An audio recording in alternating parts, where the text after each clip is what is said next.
Garrosh Hellscream, one of the fiercest warriors of the Horde and just simply an orc that couldn't give less of a damn if you didn't happen to see eye to eye with him, is a legendary warrior on the front lines and also a brilliant master of the battlefield. His strategies and unorthodox tactics have dealt vicious blows to his enemies, and in today's video, we will go over 5 reasons as to why the war chief of the true Horde was simply a badass. Number 5. Utilizing Goblin machinery. Under Garrosh's reign as war chief, we really saw the potential that the goblins and their machines had. Around the time of the Cataclysm, Garrosh and the Horde launched an offensive in Ashenvale, and one of the primary tactics that Garrosh used was to have his goblins conjure a fog with their machines, which hid the advancing line of Horde troops whenever they were about to advance on their enemies. This would ultimately cause the defending Night Elves to be thrown into disarray and to be unable to properly defend themselves, because even though they knew the lands much better than Garrosh did, the lands were not visible, and neither was the Horde, their enemy, since both were hidden by the fog. When the Night Elves first saw this mist and were unaware that it was a manifestation conjured by the Horde, the Night Elves sent scouts into the fog to investigate, some of which went missing and others managing to return.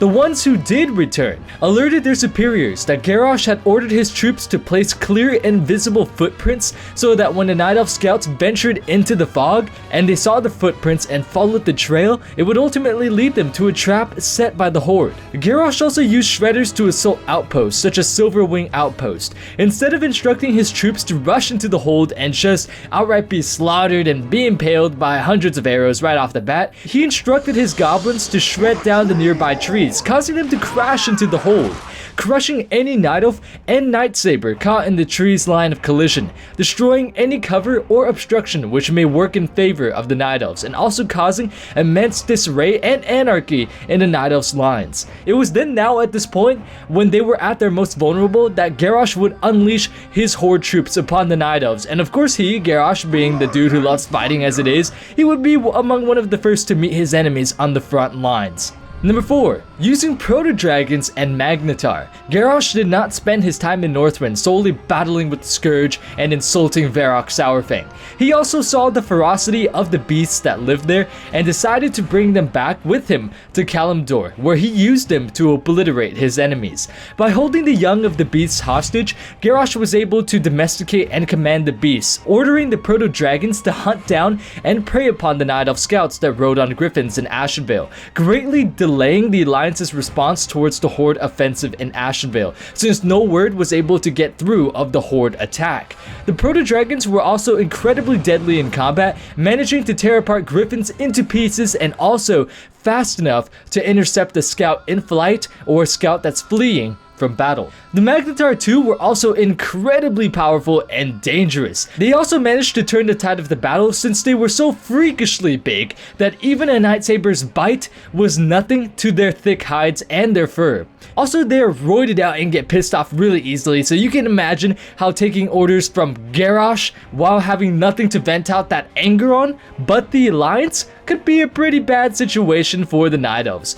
The Magnetar were able to push the Alliance lines back, slaughtering dozens of Night Elves by hurling boulders at them, swiping them, or simply crushing them with their hooves or in the palm of their hand. It was only after Varian Rin along with Gen Greyman arrived leading the Worgen that the Worgen began flooding over the Magnetar, dealing dozens of grievous and deadly blows to the beasts that the Magnetar were eventually stopped, and the tide of the battle turned in favor of the Alliance. Number 3. Killing Karas Dormu.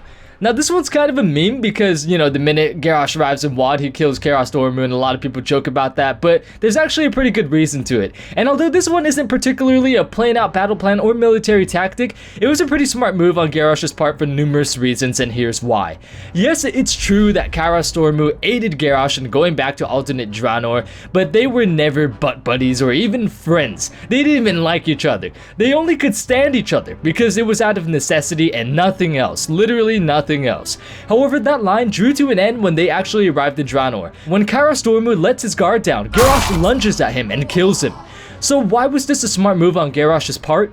Well, for starters, Garrosh announced to Garrosh of his plan of having Garrosh appeal to the Orcish clans of the time, and in a few months, Garrosh would arrive in an orc guise and begin deceiving the orcs to become his puppets. He was also brazen enough to say that he wouldn't stop there and that he would go to numerous timelines, infinite timelines, and begin amassing an infinite horde that no one would be able to stop.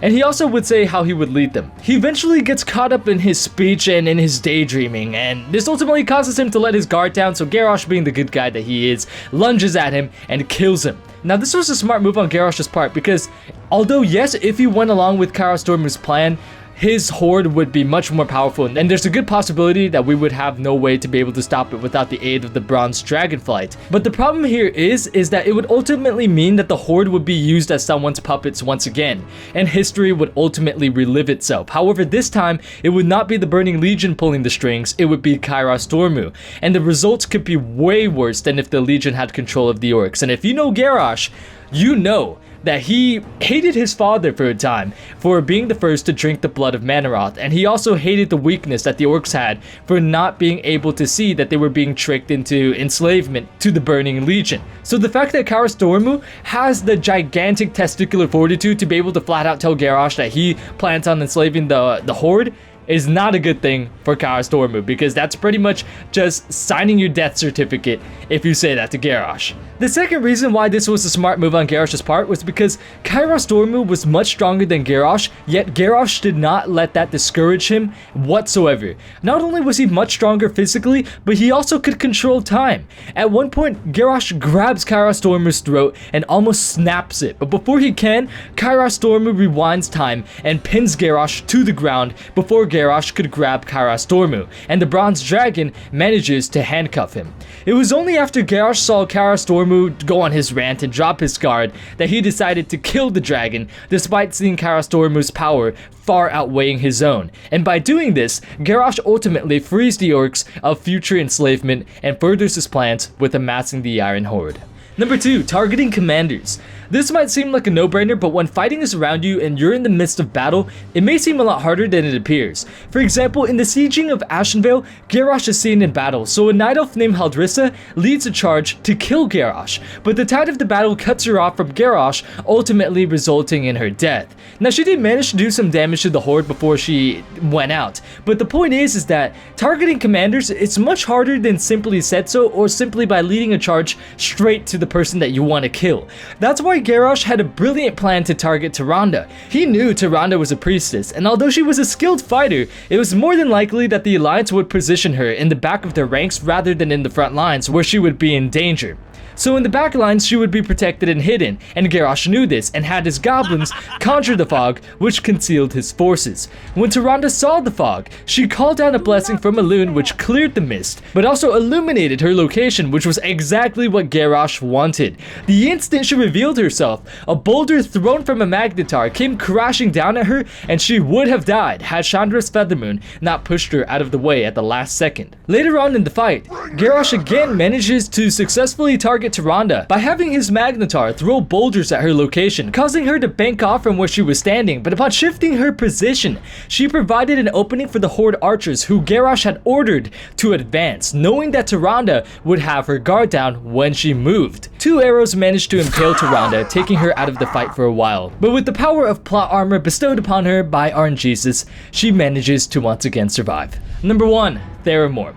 Regardless of whatever you think of the bombing of Theramore, morally wrong, an act that split the Horde, or just an outright badass thing to do, or perhaps even the right thing to do, you can't deny that the bombing of Theramore was an incredibly brilliant military strategy, and strictly only military strategy. You can get into the politics, but fuck it, man. Garrosh didn't care about politics, so you know what? I'm not going to either in this video. When word reaches the alliance of Garrosh and the Horde marching upon Theramore, Varian sends his brightest generals and most brilliant tacticians to assist in the defense upon Theramore. Ronan and the Magi from the Kirin Tor, who are strictly neutral, also arrive, but only to fortify the city's defenses. However, while the Alliance are fortifying Theramore, Garrosh had his warriors make camp for days straight.